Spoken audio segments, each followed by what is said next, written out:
You ever find yourself scrolling online and it just feels like total chaos? A million different conversations all happening at once, each one more intense than the last. Well, what if there's actually a pattern in all that noise? What if all these separate arguments about money, sex, and power are really just different pieces of the same giant human puzzle? Today we're going to try and connect those dots. Let's see what story they're really telling us about who we are right now. Okay, so first up, we've got conversations about power.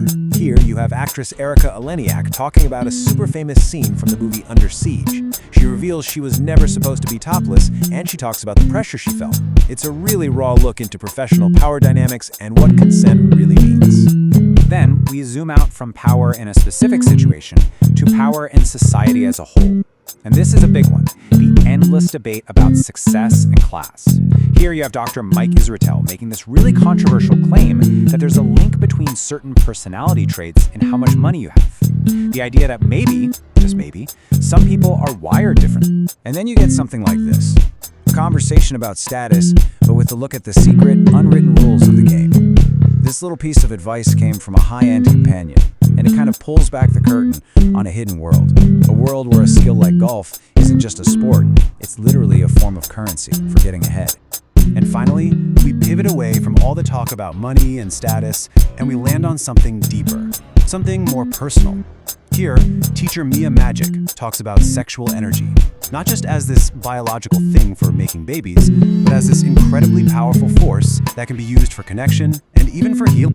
So, what on earth is the thread here? You've got a scene from a 90s action movie, a debate on the psychology of wealth, a pro tip for escorts, and a spiritual take on sex. I mean, they seem completely random, right? But what if they're not? What if they're all happening in the exact same place for a very specific reason? Well, that place is our new public square. It's the internet. It's where we all go to argue, to learn, to confess our deepest secrets, and to basically try and figure out how to be a person in the 21st century. It's messy, yeah, it's loud, but it's where we are collectively wrestling with life's biggest questions. Okay, so if this is our new public square, how do we even begin to navigate it? That brings us to our first major theme.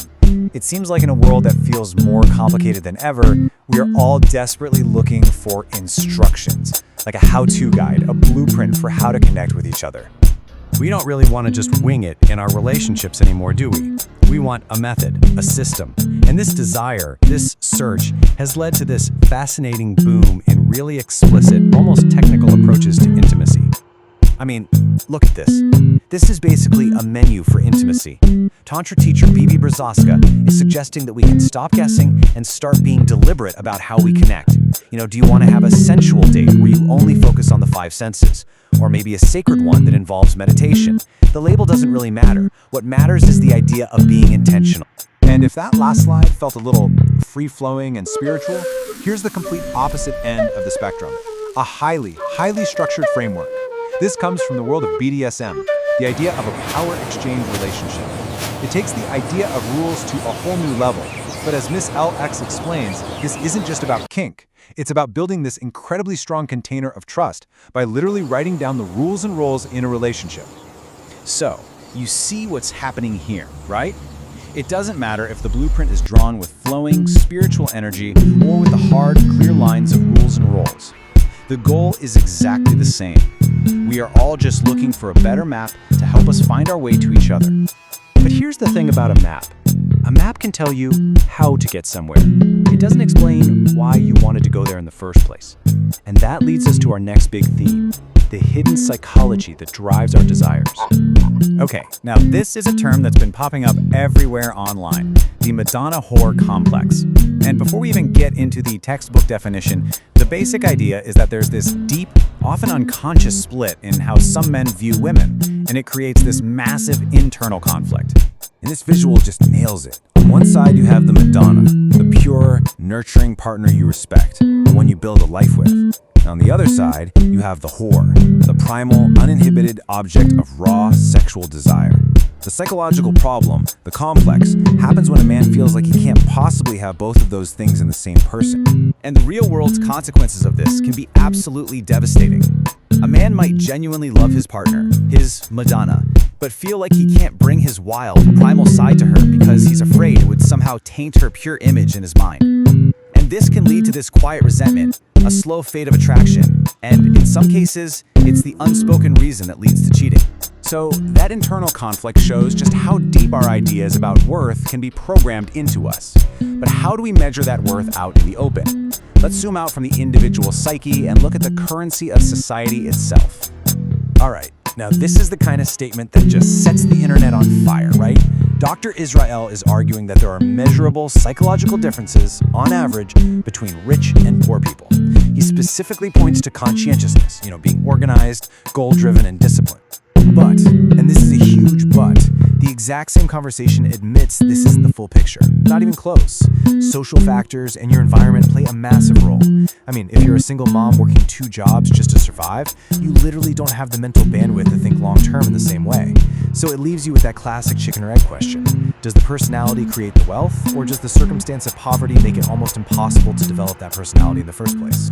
Now, while the academics are debating these abstract traits, the public square, well, it often cuts right to the chase. And sometimes the chase has a very specific price tag: $1,500. According to one viral conversation, that's the amount of money a woman should be able to ask a man for off the rip, just as a baseline test of his financial ability. And that's the reality for a lot of people.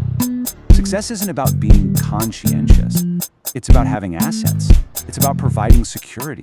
It's about meeting very clear, tangible financial expectations. And right there, that's where the abstract theory of success crashes head-on into the raw economics of modern dating. Okay, so we've got blueprints for love, hidden psychological scripts, the cold hard currency of success.